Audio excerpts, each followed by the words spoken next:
Aloha everybody, it is the 16th and we're at the Office of Hawaiian Affairs boardroom meeting and whatnot. Today's ARM committee meeting was basically about what you're about to see in this footage, is about the funding for the Native Hawaiian Role Committee. Reported today was $795,000 additional dollars, and what you'll see in this video today will demonstrate, you come to your own conclusion, but what it will demonstrate some of the inaccuracies and incompetencies that is plaguing some of this office.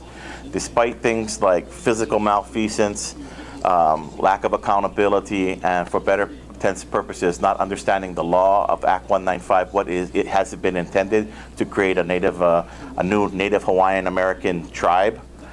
The Office of Hawaiian Affairs Trustees today voted to pass the recommendation, which will now hand it over to tomorrow's BOT meeting, which is for a full board vote to give the Road Commission the money that is intended. Never before have you seen stuff like this where all these discrepancies come up, but this is unfortunately what is plaguing some of the offices. Different opinions, different standpoints, and agendas, I think, are being played out. But watch the video that's been shot today. Listen to details from individual trustees that give their mana'o as to detailed accuracies over, again, especially with the topic of finances and stuff. So with that in mind, enjoy the video, and don't forget to vote in 2014, because that's the only way we're ever going to solve this problem plaguing this office. I'm Kelly Imakikau. Enjoy the video.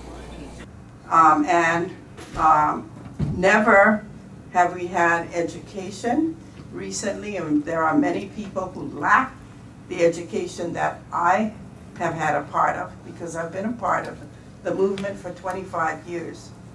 The least that OHA could do is to have genuine education on the options available to Hawaiians, the pros and cons, not education that is spoon-fed in a particular direction. Because Hawaiians are smart, and they're talking. You know, I run into people at the bus stops and wherever, and anybody that looks Hawaiian, I ask them, what do you think? Well, I don't know. You know, I hear we don't have to do anything because we're a part of it. And I said, oh, is that good? You know, so this, I feel, is a real catastrophe in honesty in the Hawaiian community. And I look to you at OHA because you have the money to pull it out and to make something decent. I say with the Native Hawaiian Role, there's not enough time to check it. If you're going to include the 100,000 people that are applicants of KANAI'OLOWALU, then we have 100,000 people to go through, plus I don't know how many more you added, maybe 15,000 more. That is all KANAI'OLOWALU did, or 18,000, whatever it is. And the real reason you want KANAI'OLOWALU is so that you can present a list, a fake list, to the legislature. So that's my opinion, and mahalo. Questions, comments? Okay, thank you, Leela. Next we have Henry Noah.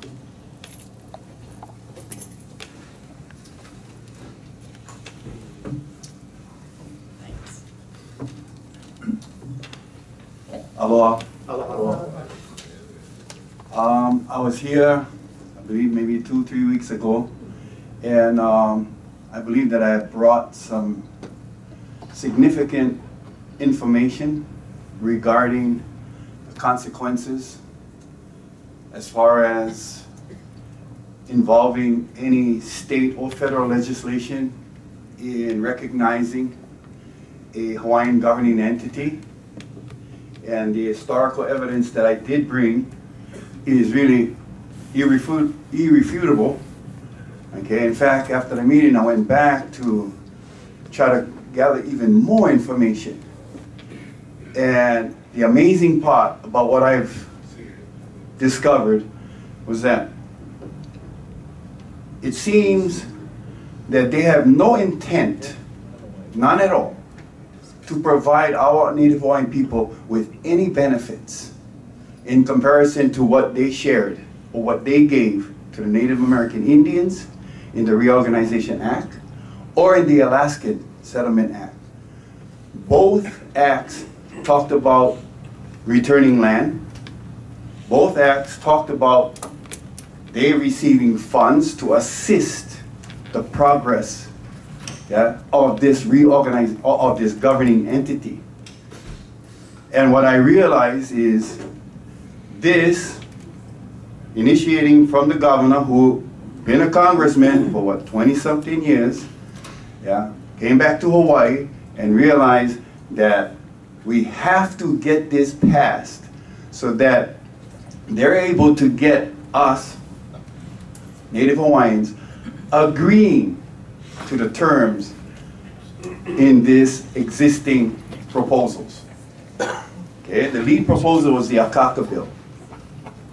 This KANAI'OLOWALU, yeah, is coming from the state level, which it states real clearly that it's going to have to be approved by the federal level, which means that all the stigmas involved with the Native Reorganization, Indian Reorganization Act, and the Alaskan Act, right, was the fact that in exchange for this federal recognition, you and I, a Native Hawaiian, become federally recognized.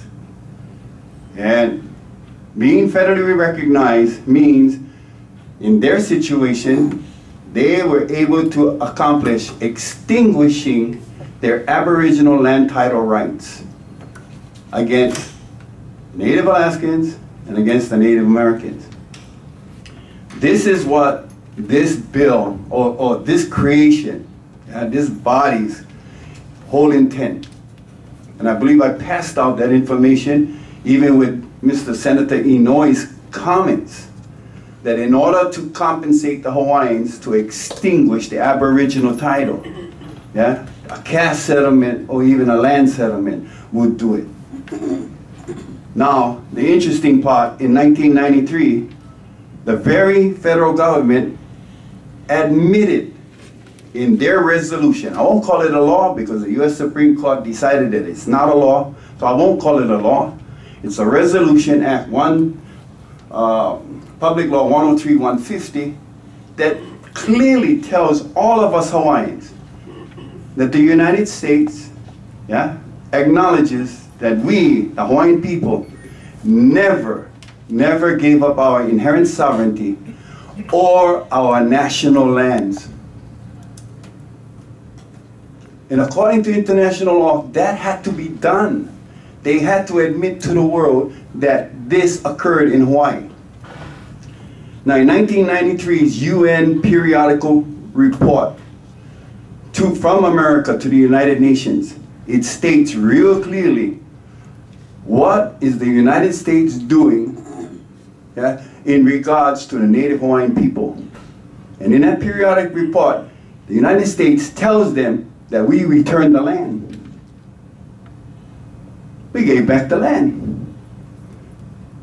And now here we are. We want to enter, yeah, into that realm with them. I mean, the only thing that I see, and I continue reading, is either we're going to be the most stupidest people on earth, because we ain't going to get nothing. The Indians was offered money, and they were offered land in exchange. The Alaskans was offered money, and they were offered land. The Akaka bill has none of that. Zero. Zero.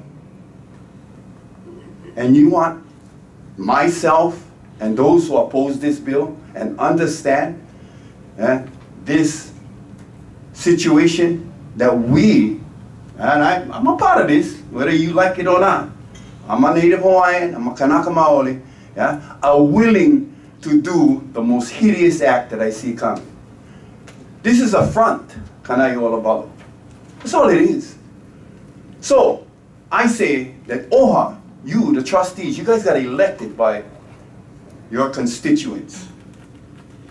Do the right thing. If that was state legislation, then let the state fund this, because they're not going to stop coming here. The next thing got to be on convention. And I don't know about you guys, One convention gonna cost millions of dollars. And I'm hearing that, oh, well, the state legislation ordered you guys to finance this. Come on. Nobody can tell you guys what to do. You in charge. You in control. But as I said, I bring in facts to this table. You know, I'm not giving you hearsay. Because that shouldn't be the reason, yeah, that we decide to be the most, I mean, we're going down in history, yeah, of the people who got super conned now because we decided to support the action of something that is so surreptitious. And I know that there are people in Hawaii, Kanakas, who want this to happen. I know that. But you know what? I'm pleading with you guys. You know, saying no to these people means that they gotta go work. Go do what you're supposed to do. The state passed the law, get back in there and get the state to finance you. Not Office of Foreign Affairs. Those funds should be utilized for better purposes, particularly when you're being told, yeah, what the outcome going to be. And that's what I came to share. I hope you guys do not accept this. Hello. Questions, comments? Sorry. Thank you, Henry. Appreciate your viewpoint. No question? No questions. Okay, before I leave, I didn't give you a copy. Can I give him a copy? Yeah. Yeah? Sure. I don't know if you were here, but this was the same copy that I passed out to everyone. Basically, it's, you know, it's like a notice, so that I know that everyone was at least shared the information, provided notice as to what's happening on this highest levels. And you guys are at the highest level, guys. You're at the very top. And I expect to see that you do it, and you do it out of your hearts. Mahalo. Yes, Trustee Lindsay. I don't have a question for Mr. Noah, but I just wanted to thank you for being here again to share the perspective. Thank you. Next up, Kelly Iwakitao.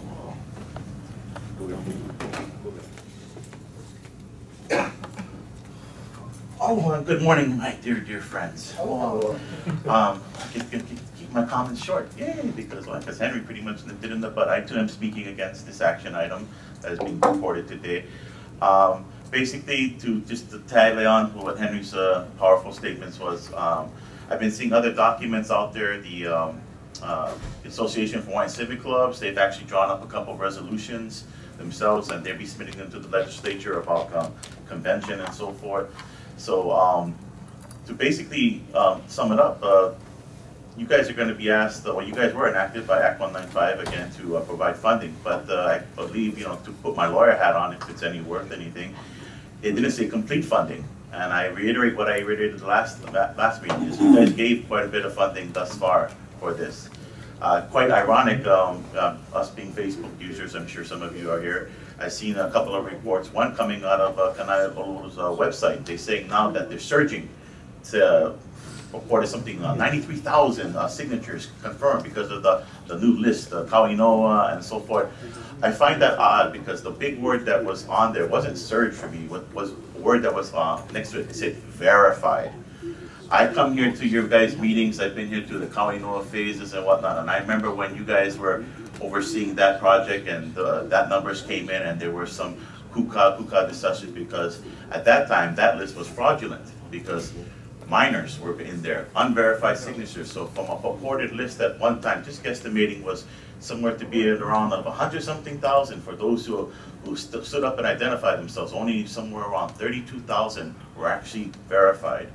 So from going back from the other meetings to the first time that these gentlemen came and sat down and purported what was a year's worth of effort with funding, and it was a systematic 9,200 something signatures came in, and then got shifted into high gear, the seizing of the other two lists, and then of course now the flying up to the mainland to get Hawaii and some other states and whatnot, and all that. You guys know, the only thing that I'm gonna basically in my comments here is, again, is the funding for that stuff. You have things like helping with the civic club that wants to actually help facilitate this process during one of their resolutions. And now you have additional funding that's going to be added to that. And now you also have the request of Native Hawaiians that are living abroad. And I think we talked about it at your workshop. How are you going to include these people? Are you going to fly them in to take their votes? And so how are they going to be a part of this process? Again, that equates to funding. So after you do all the mathematics here, I think the whole way to end this is that you guys have done your fiduciary duty. There's no shame to walk away. You have provided a very generous platform for these individuals to work on. You don't need to go any further. There's no sense of urgency. There's no sense of you guys have contributed. You have met your obligation that Act 195 has provided.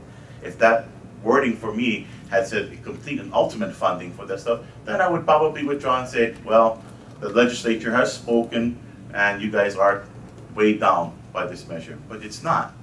It's vague, it's ambiguous, and you guys have given, whether it's $1 million, 10 million, or whatever, you guys have contributed. So I humbly request that common sense and the fact that economic times are hard and and the trustee corpus is considerably down, please rescue yourselves from this item. Thank you very much. Questions, comments? If not, thank you, Senator. Monday, you can ask me a question. Okay, moving forward, trustees, with your indulgence, I would like to take the Kanai'OLOWALU item 5B out of order in deference to a couple of people who have to leave early. So let us begin. Well, first of all, any objections to that? No. Just some general comments before I turn it over to Kamana'o. There are two items, members, that have prevented us from closing out the biennium budget. And we are now 3.5 months into the new fiscal biennium and still have not resolved the budget. So I hope today, one way or another, well, tomorrow actually, we're going to be a team meeting. Out of this committee, we have already moved the Napo'anoiao item, so that will be up tomorrow for final vote. And today, the last thing we have to pass on to the tomorrow's hearing is Kanai'OLOWALU. First, I want to thank administration. On both of those items, they've been very difficult, challenging navigational situation. And trying to make sure that we move forward doing the right thing, taking into consideration all the due diligence that we could muster. Thank Kamana'o for his assistance and for administration's assistance in working with this committee over the last 3 weeks, month. It has not been an easy process, but I believe that we have come forward with some compromises. And in terms of our committee, we have tried our best to address all what I can say were legitimate concerns on the part of individual trustees with respect to both of those items. And of course, today we're left with the Kanai'OLOWALU challenge to see if we can move that out. So what we're receiving today is the work of administration and a recommendation from our Chief Operating Officer. So I will turn the meeting over to Kamana'o. Mahalo Chair Po and aroa mai ka koa pau no ke ia kakaiaka nei ia o koe ki kaupoko ke ia hale nei o ke na kule ana Hawaii. What is before you is a proposed action item that recommends to the Armed Committee for the approval and authorization for funding in the amount of $795,000 from OHA's fiscal year 2014 fiscal reserve authorization for the Native Hawaiian Road Commission as part of the operating budget. Our staff, including the CFO, comptroller, budget analysis, have gone back and forth with the Road Commission leadership. And probably within the past 2 months have gone over probably about 6 discussions going back and forth, what we are proposing and what they're proposing. So we've had a number of meetings to come to understand what their needs are and what we can, as best as we can do to accommodate their goal. And I think it's very clear on administration side, the goal is a published role. And that should be in a timeline completed by May 2014. I want to inform the board, we did propose what our budget was, and then the Road Commission did as well. And then when we met several times with staff, with their leadership, and then most of all with myself and them last week, we came to an understanding is that really what the ultimate goal is that their needs for staff to complete the published role. And we had asked on our side that could they look at staffing issues? Could they look at other strategies in terms of our needs, what our capacity is? Can we assist them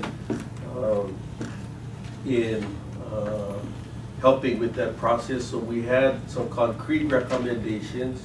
So on admin side, we'll be giving 25% time for our information coordinator to help clean up the KANAI'OLOWALU database. There's a remaining 15,000 on that from the Hawaiian Registry database that we would need to clean up and then prepare for them for verification. There's a couple other databases that are outstanding that we probably have to have another discussion on what really are we going to do with those because the verification process is quite complex. So that's one. We've agreed to share information on what the verification process has been for KANAI'OLOWALU to assist their database people. We have had agreements with the Road Commission leadership that they will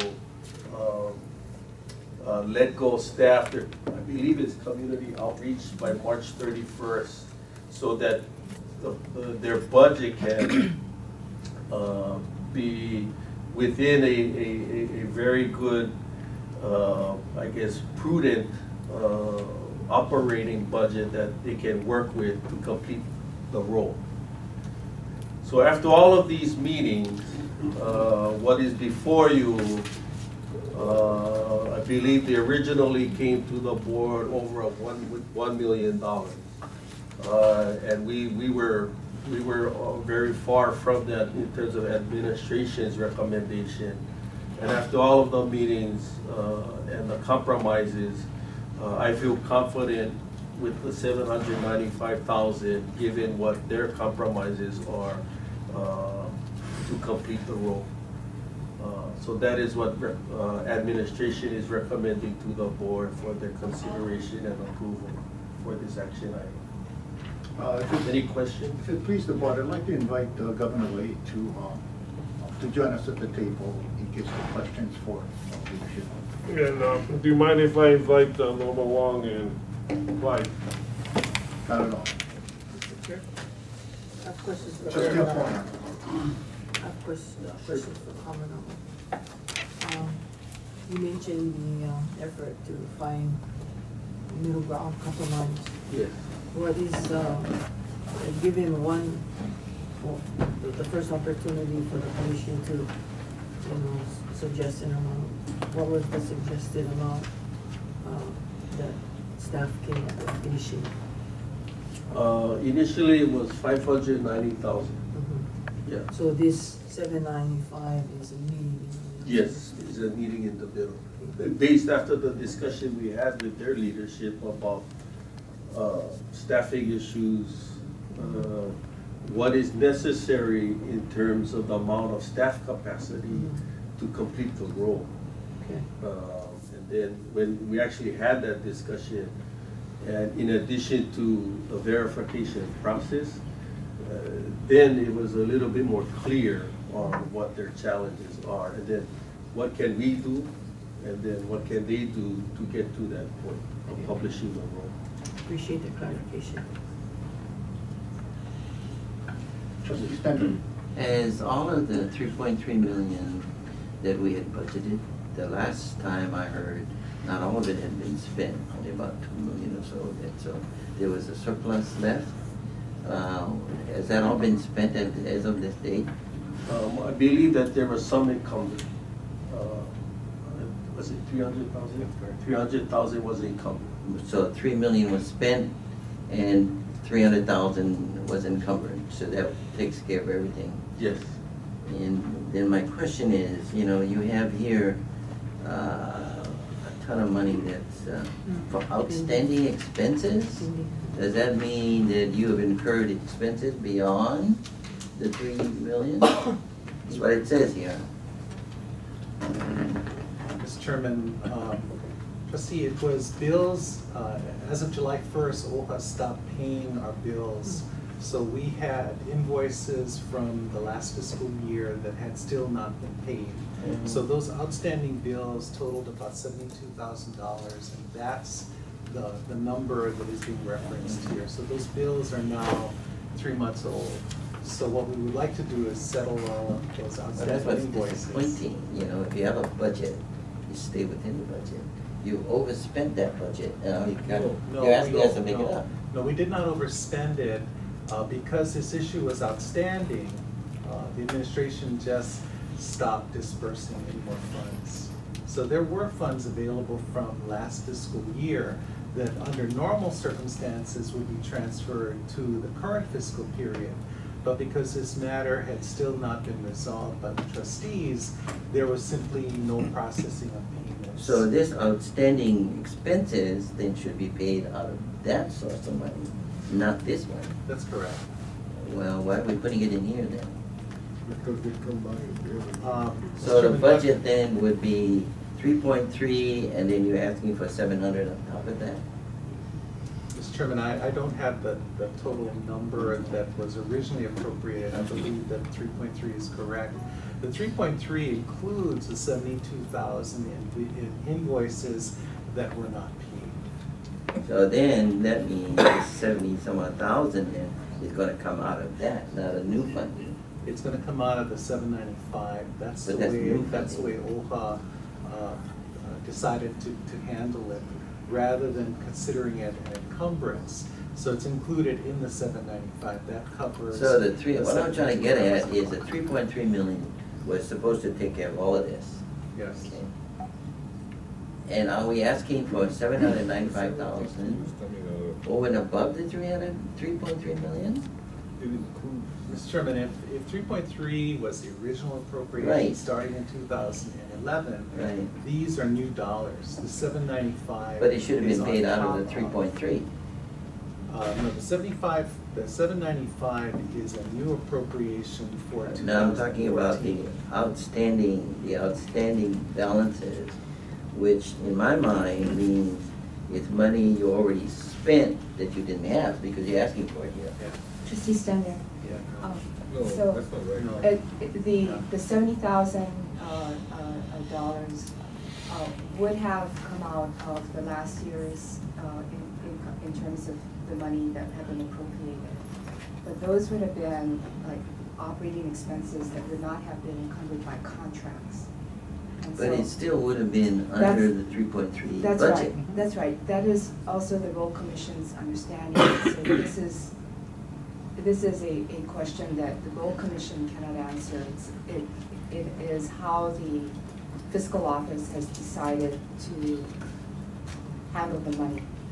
So as far as the Road Commission's budget is concerned, it would have been paid out of the appropriation, but essentially all payments, including for funds that we already had, were stopped at the time of action not being taken by the Board of Trustees. So in other words, even though we had money in the funds, OHA stopped making payments. So that means we didn't spend all the 3.3 million. That's correct. So this shouldn't be in here. That's what I'm saying, is we're double counting. You know, you double count if you're putting it back in here. If you haven't spent the 3.3, this 70,000 should come out of that source of funding. This is not new money. I mean, we're looking at this as being new money. If the road commission would be, you're correct, the road commission would be happy with that circumstance. However, this is the budget that's being presented by your administration in terms of how they've decided to handle the accounting. Trustee Hulu Lindsay. I asked before and I'll ask again, of the 3.3, what has the road commission spent? I would have to, John? Mr. Chair, out of the $3.3 million of BOT approved budget, all $3.3 million has been either used or encumbered fully as of September 18th, 2013. And going back to Trustee Standard's question, Trustee Standard's understanding is correct. That $70,000 is essentially a deficit in excess of the $3.3 million, and is part of the $795,000 of asking budget because it is pending payments. Okay, that's the answer I was looking for. So that means this is new money. That's what it means. Okay. Trustee O'Connor. I was going over the personnel budget, and the administrators for one full-time person is $129,000. Is that for the entire time that the commission will be in place, or is this an annual? Mr. Chairman, I'm sorry, is it part of the action item? Yeah, because we're looking at the budget under personnel, hourly, so on, travel, so. Is it page 12, trustees? Yeah. Page 12? 7. Oh, 7. Mr. Chairman, the 129 is the 2 full-time positions that OHA has authorized. That would include our office manager as well as our outreach coordinator. So those would be the salaries for those 2 full-time positions. Okay, because on the budget, you have a volunteer coordinator, 1 full-time at $118,000, and then you have administrative support, 1 full-time at $129,000. So I guess my question is, are those amounts for the entire time that the commission is in operation, or is this an annual amount? Mr. Chairman, that is inception to date figures. So for the admin support position of $129,000, the beginning date of that position was December of 2011. For the volunteer coordinator of $118,000, that position's beginning date was March of 2012. So that figure represents the salaries and fringes from those beginning dates to The present. correct. Trustee O'Connor, that was their original budget, and I think reading on page 12, this is what the compromise looks like. It's a Okay, but I was questioning. right, because they lay it out over there, which position is one, and the amount, and then the volunteer. They just tighten it up on page 12. I have another question about activities. When I spoke with Clyde, I asked about activities, and he mentioned that 3 concerts were planned. 1 was held, but not successful. And a recording was done of with entertainers. And there were 50,000 CDs printed or pressed. 5,000. There were 12, Mr. Chairman, there were 1,200 printed so far. the budget would have included 5,000, but because of the issue of funding, we have not printed the remaining 3,800.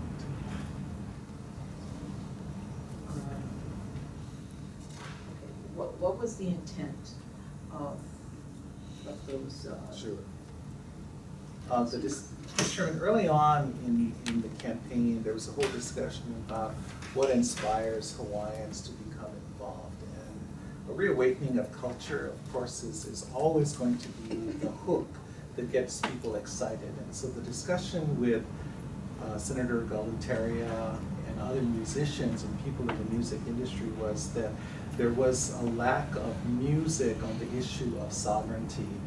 And so the focus then was to try to create a CD that focused on nation building, on sovereignty, on pride, in being Hawaiian. And so the CD then at one point had, I think, 15 cuts on it, and now it's down to 12. And we're actually very proud of it. The total budget for the project was $50,000, of which 30,000 came out of the appropriation from the Office of Hawaiian Affairs. 20,000 came out of donations from, we had 5,000 from the Hawaii, no, I'm sorry, 10,000 from the Hawaii Tourism Authority, 5,000 from OHA, and 5,000 from the Council on CNHA was the other 5,000. So far we have spent 30,000. That will get us well, we've actually spent 20,000. Once the remaining 10,000 is spent, we will get all of the 5,000 CDs which were originally committed. And the idea was that the CDs would not be sold. They would become an incentive for people to register. So if you look on the KANAI'OLOWALU website, it says that if you sign up, if you have 8 registrations, you get a free, or 6 registrations, you get a free CD. And I apologize, and I'll ask the staff to go and get copies for all of the trustees, because we're really, really proud of the music. Yeah, or tomorrow, we'll bring it to the board meeting. It's excellent. You may have heard some of the cuts on KCCN. So anyway, that's the story, trustee. It's again a project, and we wanted it to be sponsored by people other than the Office of Hawaiian Affairs. Kamehameha Schools told us no thank you. So. Not surprising. Mr. Chair. Trustee Hoyan.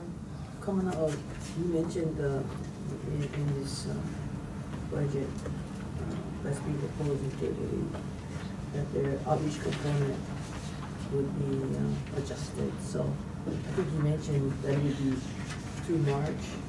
Correct. Am I reading this correctly? This would be through January 31? Correct. So it's through January. It's through January. It doesn't go past January 31. This outreach support. So I just wanted to be clear because you said what you said, so I want to be clear. That the outreach only goes through end of January. Right. Is that correct? The listed here is January 19th on the table. Is that correct? On the table coming on page 12, it Page says 12. January 19th. Last day for Native Oh, Hawaiians that's to correct. register for the That's official correct. roll. No, this is outreach support, January 31, That's correct. 2004. That's what we agreed on. That's the current agreement. That's what we agreed. Okay, I'm just trying to make sure I'm tracking this detail. Yeah. Above that, it's listed as January 19th as the last day for Native Hawaiians to register for the official roll. That's not my question, no trustee. Yeah, My okay, question, so my I'll ask comment that was question. regarding outreach. Okay. So, I can ask the question after Yeah. you're done. Are you done? yeah.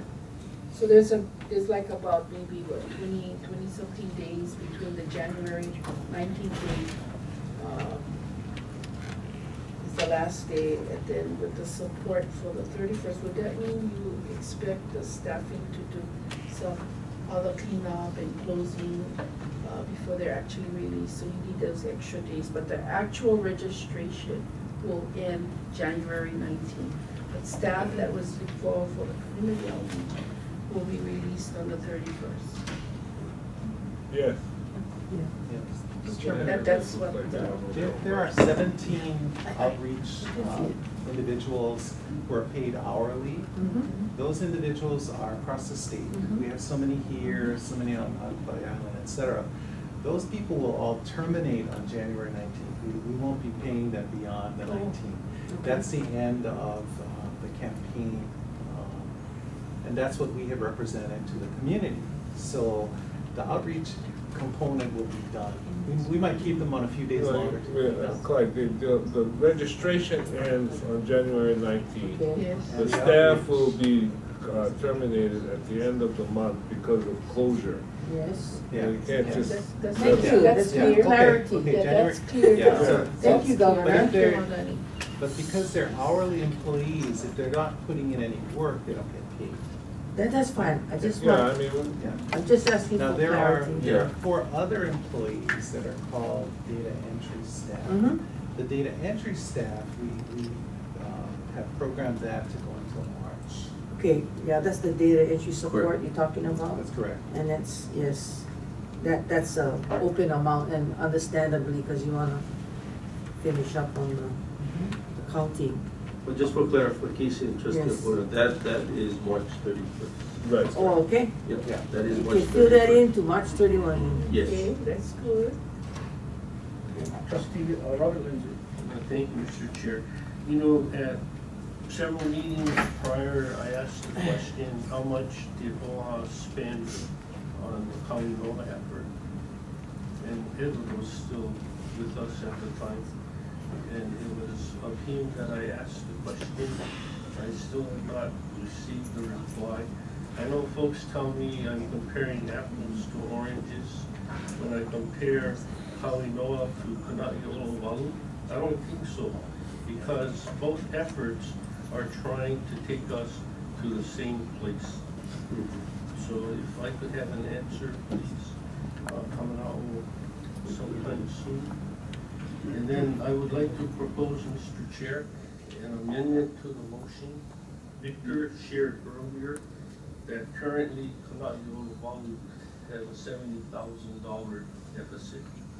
No, excuse me, Trustee, if I may, Mr. Chair. And I really want to clarify that situation that was pointed out by Trustee Stender, because we are actually looking at labels. What happened, in fact, was that at the end of the fiscal year, OHA did not process invoices that was for which funds had been allocated. So that's number one. But number two, OHA did not provide us with any operating funds. So to run for the past 3 months, KANAI'OLOWALU had to use the funds that they had in their possession. And what this budget is attempting to do is to make up for the funds that we had used in order to survive from July through October. So yeah, on one hand, that can be considered an excessive spending because it's not directly out of the money that was appropriated through June. On the other hand, it was the funds that were allocated that we had to operate on for the past 3 months are being restored with the $73 million thousand.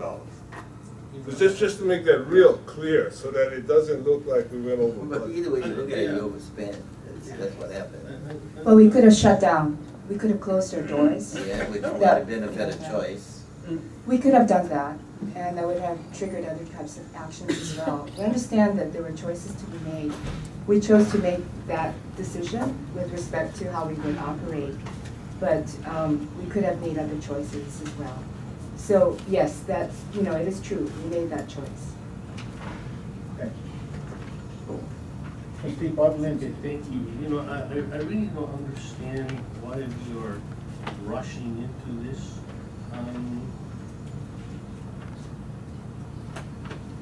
I have a difficult time with this, because we're looking to create a role. From that role, people will elect representatives to go to an out-of-the-club convention, and then we will come up with hopefully through consensus, with a document to take to the very thief that stole our country, and ask the thief for his approval. You know, I really have a difficult time going through all of this. You know, for me, you know, this whole thing sort of is like a sham. And like Mr. Noah said earlier, you know, if we do this, then once and forever, we're done. We give up our inherent sovereignty. I'm sorry, Mr. Trustee, I don't understand what you mean by rush. I mean, we said... By that I mean, Governor, I think we owe it to our people to educate them, to know about the overthrow, to know about all the events that have led across time to where we are today.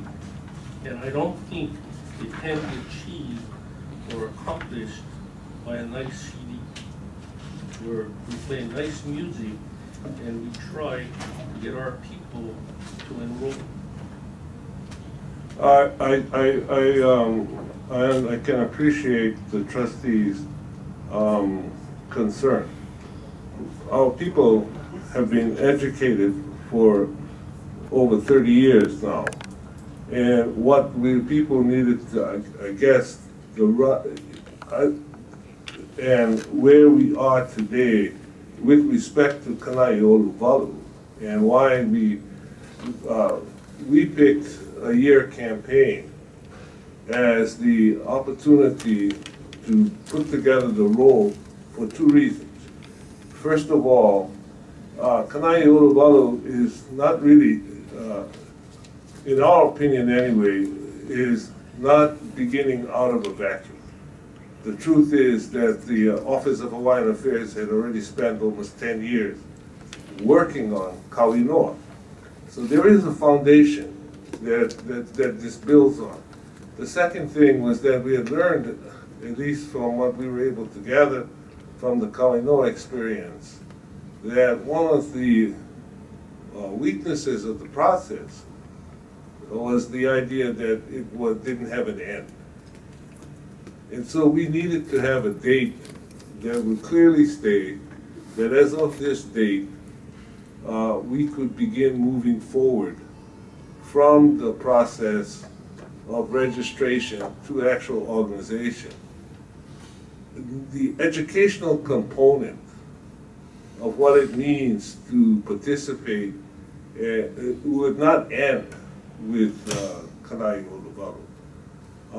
And the conversation about the illegality of the overthrow does not end even with the convention itself. The idea, the secondary objective, or the underlying objective of all of this, is to educate our people that we are in fact an existing nation and that we should be asserting our ability to self-govern. Now, different people may have different ideas, but that was the task, and that's the way that it was laid out.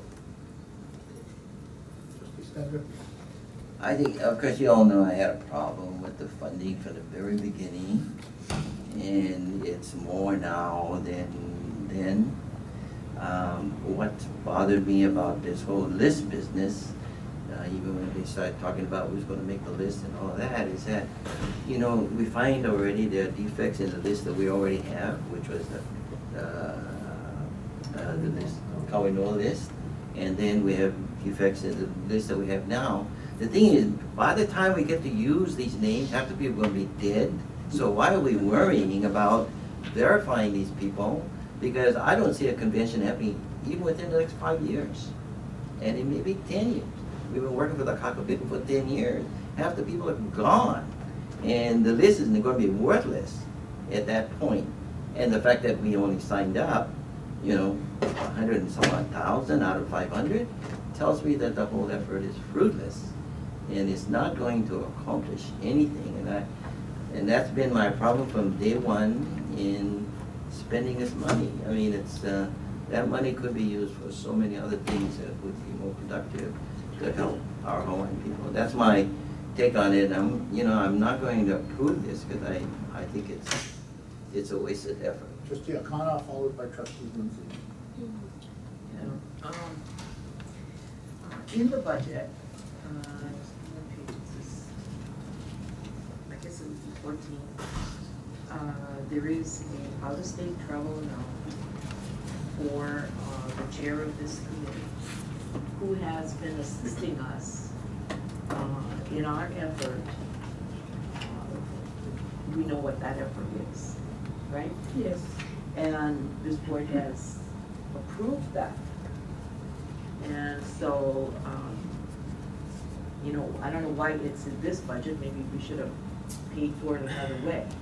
But I think that that's very necessary because he's been helping us all along with the objective that we have.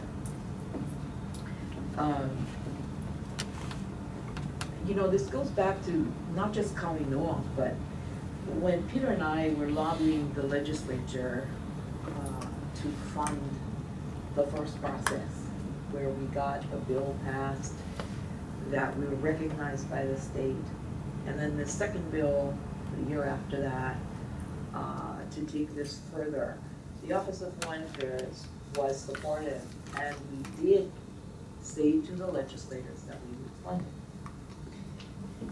Like other trustees, I'm kind of surprised that it's taken so much money. But then when you look at what we've spent on the KANAI'OLOWALU, I don't think you can compare the two amounts.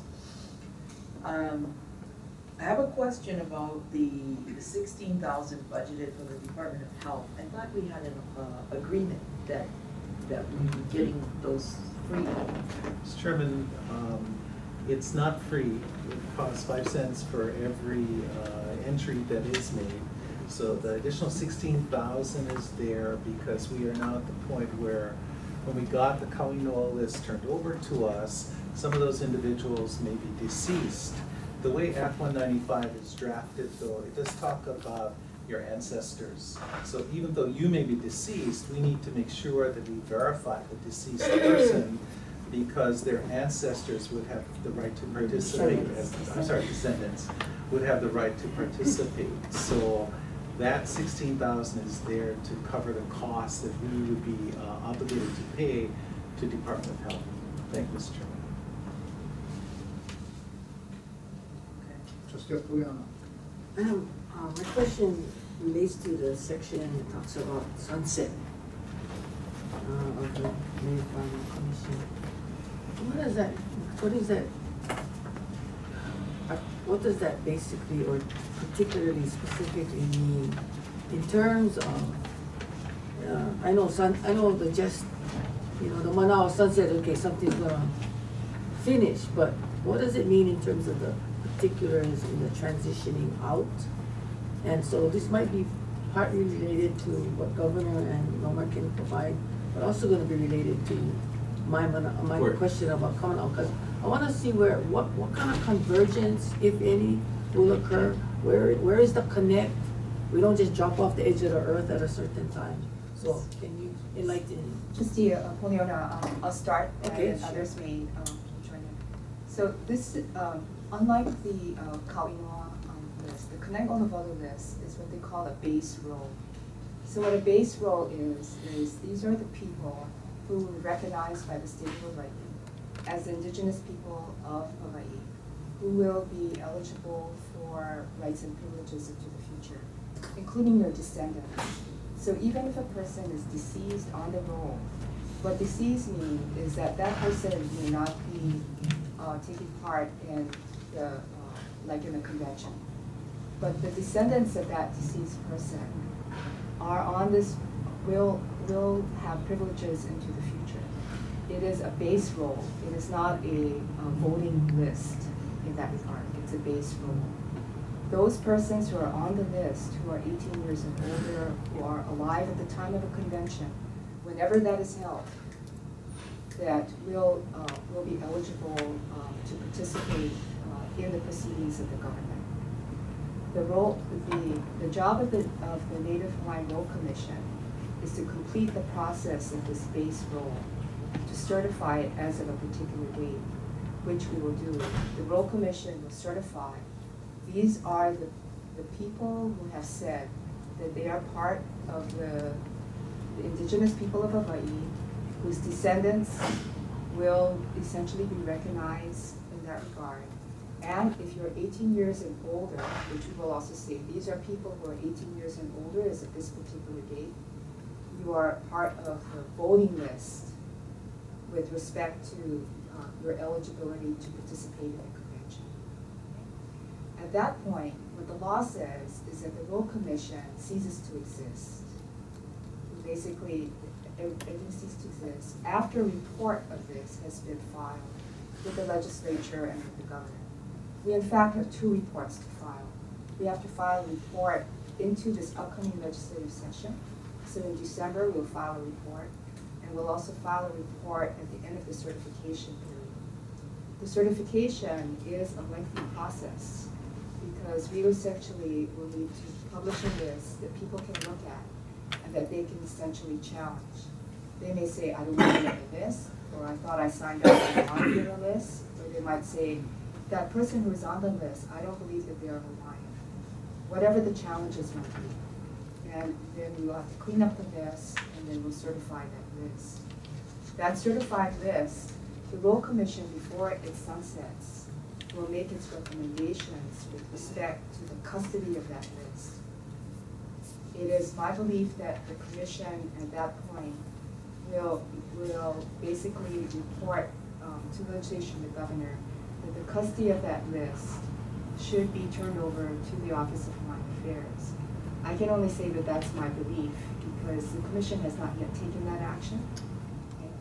And that, and we'll also make recommendations with respect to how that list should be used, not used, what parts of it are public, what parts of it are private, etc. Those would be under the recommendations of the Commission. But after that, the Commission goes away. Custody issues perks my ear. So coming on, how you going? What would you add to what Mama has spoken of already? Well, we did have a discussion, trustee, with them. I believe that the leadership of the Roll Commission has shared that as we are pursuing this pathway, that OHA is an appropriate entity to be there once the commission sunsets, and that what Norma is recommending and their commission still has to vote on, at least we have clarity on what the transition would be, because then administration, knowing that administration can make appropriate adjustments with regard to staffing to accommodate that if our board chooses to accept the base role, and then whatever actions thereafter towards moving post verification of the list. Governor, I see your point ready. No, well, I think that because I'm interested in the question about the that leads to a, Mr. Chairman, if I may, that leads to actually a broader issue, and that is that who should be in the leadership, I guess would be the right word, the leadership role in the creation of the self-governing entity, or whatever entity results out of this effort, as well as building on prior efforts. And for us, we see that as personally, and also I think statutorily, constitutionally, see that as being the Office of Hawaiian Affairs. So it's and as the leader in securing or leading out Hawaiian self-governance, they would be, the Office of Hawaiian Affairs is the appropriate custodian for the role. The role is just the first step or the next step in the creation of something bigger, which is the convention or the entity itself. I also don't want to give the impression that the role is equal to membership in the nation. What it is a way of getting started. The people who decide, who actually ultimately are a part of all of this, of the nation itself, is the nation. They define their own immigration policy. What the role does is the role is an attempt to put together people who have agreed to participate in the formation of that effort. And so, who should be the logical depository or the trustee, if you will, of that effort? I mean, for us, it's always been the Office of Hawaiian Affairs, so I don't see that as changing. I don't think there's any other Hawaiian entity that could lead out. And our job, once we get the base role established, is to step aside. The commission. The commission, yeah. And in fact, yeah, you know, if I was going to redraft Act 195, I would have done it another way. But it is what it is, and so we are, you know, trying to make the best out of it. Mr. Chair, just going back to something that Laura said about the descendancy and the connectedness. If I was listening correctly, although the role is really state there, the descendancy issue is connected to potentially still all of Hawaiians who can connect. Meaning, you know, we've gone around. I mean, the issue of, you know, on the continent, Hawaiians on the continent, they're I guess they're not really considered part of the role itself, but by connection and by what leads to the outcome is they are connected. It's a real. Just see, Act 195 does several things. It recognized Native Hawaiians as indigenous people, which in the future, which actually currently, at the point that they signed that law, it has legal ramifications with respect to the state's relationship with respect to Native Hawaiians. Okay. So, and it says that those people who are on their roll and their descendants, it used that word, and their descendants are recognized as indigenous people of Hawaii. Okay? So, you know, which is why, you know, we've sent a person who has deceased, his name is not taken off the roll. Because in the future, a descendant of that person will basically be able to say, right, my great-grandfather, Van Horn Diamond, right, his name is on the roll. And so therefore, I claim as his descendant, whatever rights and privileges the state of Hawaii is affording to indigenous people. Yeah, and that's something that the lawyers, especially at OHA, were concerned about. But from an operational point of view, what that means is you don't have to do anything more to prove your Hawaiian ancestry. So if your grandfather, if your name, if you sign up and your descendants or your children want to participate, they don't need to have to go through all the rigmarole. They can just show their connection to that person.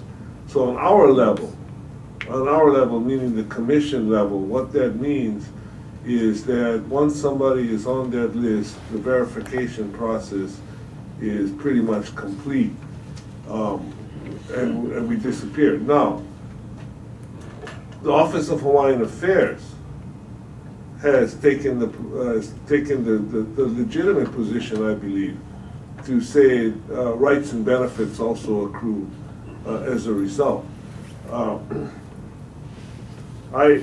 personally, I don't disagree with that, except I think rights and benefits accrue as a result of being a member of the nation, which is the step beyond the role. And, but, you know, for what ECWA 95 says, if you have an ancestor on that list, then the verification process is simplified. I have another question, you know, someone else can speak if there's something else to say. I can't wait. I'm sorry, Trustee Lindsay. Thank you, Mr. Chair. You know, I'm ready to move the matter forward and vote on it. I just want to say that, you know, I won't waver. And I think my decision will be to eat rocks. You know, stealing the line out of Kaulana. Trustee Poliano? Capone? No, I just want to get back to Trustee Robert Lindsay's question regarding in total what was accumulated in terms of the total expenses for KANAI'OLOWALU from 2005 to 2013. It's approximated that the total that was expended on the campaign was 6.3 million. That does sound inflated, but I asked the question and that's the answer, so. Okay.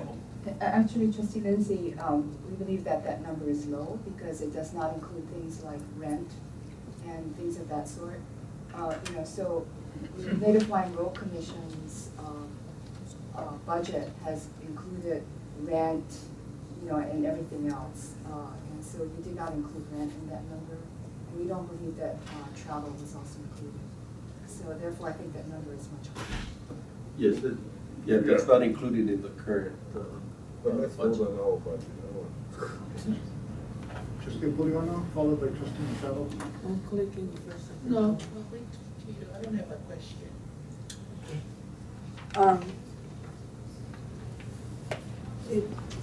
An additional concern I have, which doesn't necessarily rest on the Commission's shoulder, is, well, comment, is the larger issue that we're trying to deal with, and I think Trustee Kana talks about some of the things beyond that we're contending with, which we won't speak about because it's executive session matter, but to me, what we do at this committee discussion and where it goes from this discussion has relevance to this other piece that's floating out here. And I am not seeing a cohesive connect. I don't have access as a trustee to understand, to be clear on what is operating at the broadest level, at the federal level, and here at the state, quote unquote, state level. I'm very uncomfortable about that because I think it's all going to matter in the end. What is done, what sequence, who's going to do it, when they're going to do it, what we got to, you know, circle around to ensure, you know, that the outcome, the ultimate outcome for Native Hawaiians here, at least from my point of view, is going to be the, you know, the best that we can do. That's where I'm coming from. And right now, the uneasiness that I have in this, you know, coming to a conclusion or giving you the support or giving you the go ahead, okay, this is the level of funding, blah, blah, blah, which is what we're being asked to do, really it's missing a piece from my point of view that relates to what about this other part and how it does all factor in. It all factors in. And so that's what's missing. I'd really appreciate if we, you know, if we had an opportunity to connect both issues into that one level discussion. And, you know, whether we'll have to get to the logistics about, you know, when we come down to this actual vote, what is the required vote, what are procedural issues, but that's my uneasiness, and it's always been like that. It's been like that as we've tried to churn over, through discussions external to our gatherings about, okay, so how does this all go connect? Because this ultimately is opportunities are running short for doing something significant. So I'm sorry if I'm taking extra time, but to me, these are things should have on the table. Trustee Machado.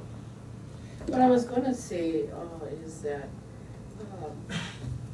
really bluntly, is that OHA turned over a real dirty list too. It was incomplete. A lot of it was not certified. Unfortunately, the list that the Road Commission received from, I don't know how many we transferred, which was like 90,000. 87,000. 87,000. And that's just the big KANAI'OLOWALU list. We're still dealing with 2 other lists that OHA had accumulated. So when the Road Commission received it, they did a run, and they actually had a lot of kickbacks saying that this was missing.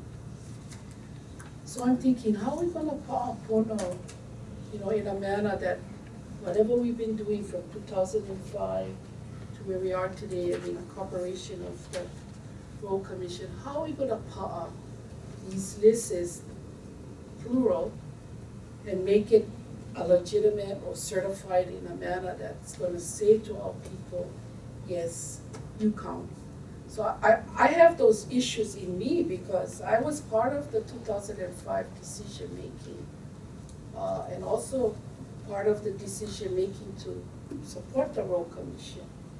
So I'm just looking at trying to see how we get a legitimate base road list, power that, and somehow make it feel like this was formal. We made major adjustments with respect to our budget and our work plan between now and the time we end the process. Once we got the list, so about 35 to 40% of this budget is essentially towards making sure that we are, number one, have a good registration, but also that you're in communication with everybody that we can who is on this registration with respect to what it means to be on it. So there is an education effort that's associated with. Many of the people who are on the KANAI'OLOWALU list have essentially not been communicated with for 5-6 years. And so therefore that particular process is part of this as well.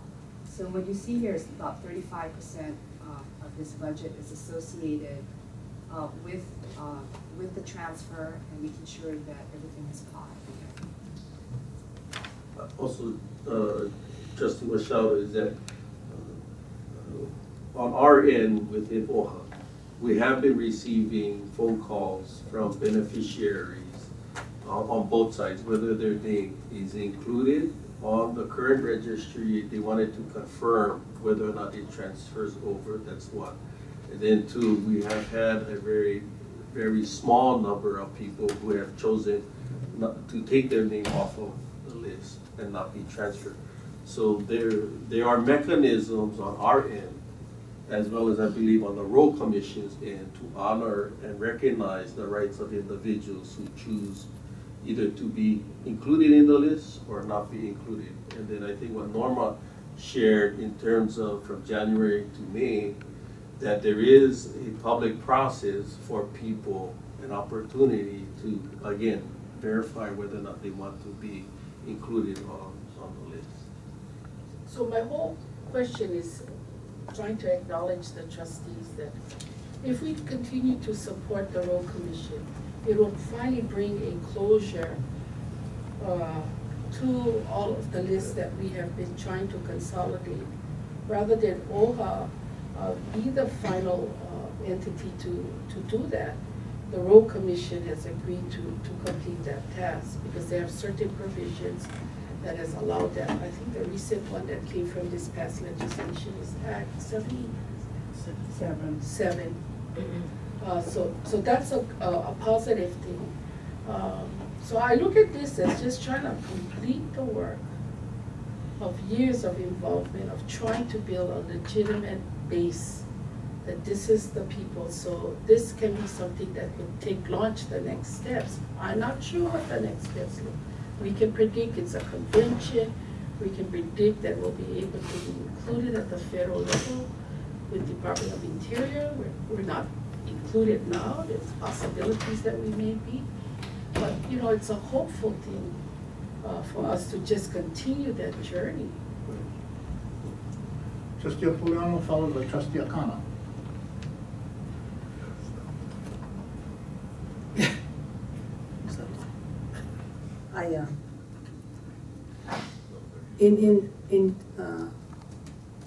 When Act 395 was proposed and actually supported by this Board of Trustees, I was not one of them who supported that action. But others who were there, with the leadership of Colette, agreed, let's do this. Okay, so the fact is, some people around this table today may or may not support it, that were in different places at the earlier time. I have always felt that our efforts with recognition for Hawaiians should never have been connected back to a state effort. I know OHA is a state entity, but to me there's still a gray area in terms of, I mean, from the standpoint of our self-determination, the Office of Hawaiian Affairs is still working hard in what we do to try to still plant that flag in behalf of Hawaiians. It's getting more difficult, and it will continue to be challenging if we are not, as Native Hawaiians, committed to serving Hawaiians. It's going to get more and more difficult, because as time passes by, we become more and more diluted, and politics in Hawaii becomes more and more hairy and scary in my manaho.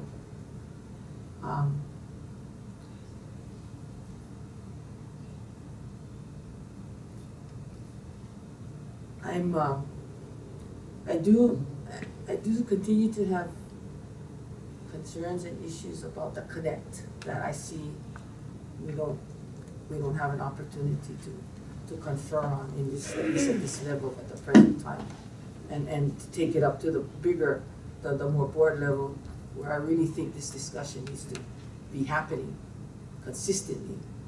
So, you know, I don't, and obviously we've got issues of the practical side of how many votes this is going to take to get it to another committee. I mean, to get it to the next level, which is the board level. And that's you know, to me the distinction of our full and free discussion, on this matter is still unanswered for me. But the only way I can get, you guys are doing the votes now? No. Okay, but the only. Doing our anti-Frenchie. Oh, what? You're doing your anti-Frenchie? The question is how many votes you need, the answer is 5. That's what they were talking about. I didn't ask that question, but. Sorry. That's okay, that's okay. So in order for me as a trustee, sitting here to try to get this next level going, because ultimately we still have a board decision to make, and ultimately that board decision, if I track it correctly, is going to take 6 votes. For me, the only way I'm going to get to the next level is to support this action, this recommendation from our administration. And so for that purpose, I'm going to vote to support the recommendation of our staff. Mr. Chairman? Trustee Akana. Yeah. You know, I'm conflicted because I really believe in the process. I really do. And it really started, 12 years ago with a different board and me, really. And so I always supported the process. What I have difficulty with is the amount of money being spent. I think that's really where everybody has a problem. However, you and I know we went to the legislature, we lobbied for the state recognition, and it was a good thing. I don't regret it. I think it was a good thing. But from that came this, and we have always been there to support it. So I am going to vote yes with reservations because of the money. But I just want to say that, because I'm going to vote no, and I want the record to be clear why I'm voting no. As far as the effort, I believe in the effort. We've spent a lot of time and expense at it. But I've always felt from the very beginning, I look at these things as, what is the cost, what is the benefit? And I just don't see it, haven't seen the benefit of this, because whatever list you make up now, is whenever this thing is going to happen, that's a question of many people. What do we want to name the list for? Because they don't know what it's going to be. What is the event that's going to cause the names to be used so that you take benefit from it? We don't know that answer. When it's going to happen, we don't know that answer. So I see this thing as, the list is premature. Because by the time you get around to wanting to use the list, half the people will be gone, and there's a whole bunch of new people want to get on the train. And so you'd have to start all over again to make a list. So to me, I think the list is premature. It's, if it's not going to happen within the next 5 years, the list is going to be useless. So to me, the cost benefit is not worth the money. That's my now, and I want to make that clear. Trustee Bobby. Thank you, Mr. Chair. For me, this process started way back in 1898 when our ancestors took a position on annexation. And their position was clear. We are against this. And so today, in honor of those people, our ancestors, I'm going to vote no. Everybody done? Call for the question? We don't have a We don't have a motion. No motion yet. So moved. second. Moved and seconded. I would like to offer a few comments. First of all, thank you, Kamala, for the work you did. Trustees, we're considering a recommendation from our Chief Operating Officer. We've spent a lot of time trying to consider what the choices and consequences are of today's decision. And either way, it will be profound. The question is, will it be more profound if we vote it down, or more profound if we vote it up? I would characterize it as the ship has left and is bouncing around at sea. And like it or not, it flies the flag of OHA. It is looking for a port. Now we can yank that flag off the ship and let it flounder, close the offices, and there will be consequences to that because they're broke. So the next step, if we vote it down, is for them to lock the doors, give us the keys, and now we have inherited Act 195, whether you like it or not. So what will that cost to retool, to restaff, if we choose to do that? The consequences of not retooling, not continuing the effort, is to create the same situation that triggered Act 195, which is there was a vacuum and the state moved to fill it. There's a vacuum in the lack of a registration process that was valid. There was a vacuum in moving toward any kind of creating a forum in which Hawaiians could democratically express themselves, and the state decided, without us, to fill the vacuum. So we can abandon the ship now and create another vacuum, which I'll tell you is going to get filled by somebody, by CNHA, by the Association of Hawaiian Civic Clubs, probably a combination of the two. I think that those are the consequences we're looking at. As painful as it would be if we do vote this item down and leave the table, for those who are here, they're going to continue. I mean, these are people who, like some of us, have a lifetime of service to the Hawaiian people. So my pain would be, if we do vote this down, would be deserting some really incredibly dedicated Hawaiians who are here for help.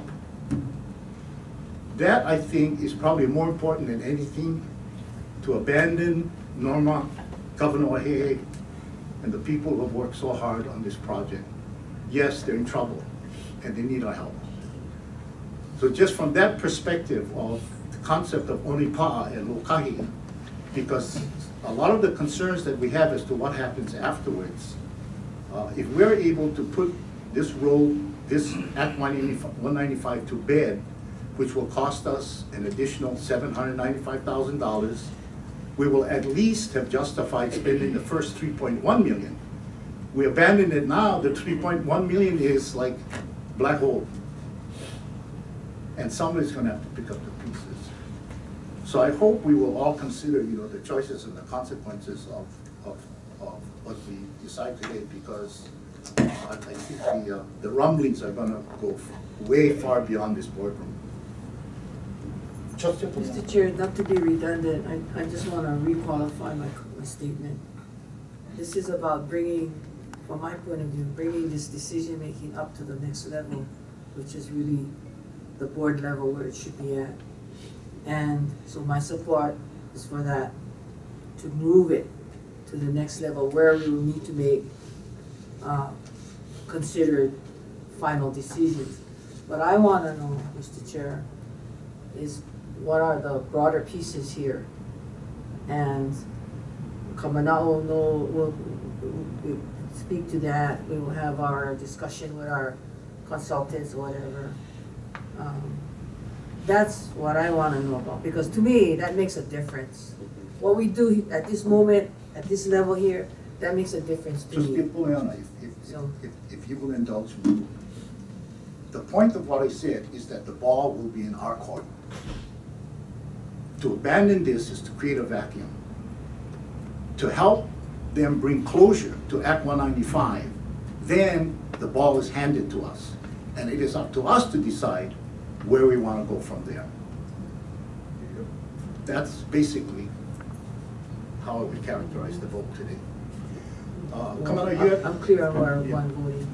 Thank you. Kamala, you have any last comments you want to make before we vote? First of all, mahalo trustees for all of the pana'a you have shared. As expressed, I think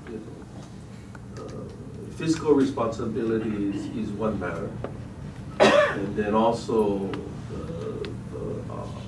the kamaha, or the burden of carrying out this responsibility of the day-to-day work is another. If I step back and working with our staff over these past 3 months and with the road commission and really looking at not the 20,000, not the 30,000, but the 50,000 broad perspective, and when you take into consideration the current climate at the federal level with respect to the Congress and the upcoming election in 2014, And what our efforts are at the federal level, and given a vacuum of our Hawaii delegation, there is the window of opportunity is growing smaller, smaller, and smaller. I support some of the comments that Trustee Chair Apo has shared, is that we already have invested time, both financially, both in staff time, in trying to work our best with the Road Commission. In more of the past several weeks, it really was about how do we help them get to the finish line? Yes. The finish line, I'm very clear. My staff is clear, and from what I've been able to discuss with Governor Waihe'e, Clyde, and Norma, we all clear that that finish line is a published list. What I can share is that based on what planning, what coordination that the Road Commission has done, there is a protocol, there are standard operating procedures in place to help resolve a lot of the outstanding issues to verify, but it's a very complicated process. But there is a definite plan on how to do that, and we are assisting in contributing that with some of our staff to help the smooth transition from existing databases of Native Hawaiian individuals to that. So that's very clear. I think the issues that Trustee Poliona brings to the table does require another level of discussion, because there may be areas that are either gray or not filled or unclear on what that would fold out post verification, post KANAI'OLOWALU. And as just Chair Apo has shared, that really is amongst you, the board, for deliberation. If we're clear today, understanding that the governor and the Road Commission has shared, is that OHA will take the lead. And so if we know that's a logical next step in the path towards self-determination, then it makes sense that the broader discussion, the 50,000 foot level and above, really is board on how we want to now carry the burden that they have built upon.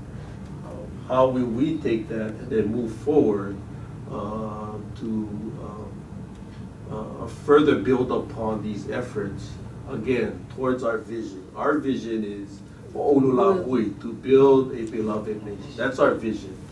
To me, this is one step along that vision. And because of that, we have engaged in these discussions and very, very intense to get to what we feel, I'm confident in, a compromise on helping them get to that finish line. It's been a call for the question. Please call roll. Trustee Akana? Yes, with reservation. Trustee Apoliana? Aye. Trustee Hulu Lindsay? No. Trustee Robert Lindsay? No. Trustee Machado? Yes. Trustee Stender? No. Trustee Waihe'e?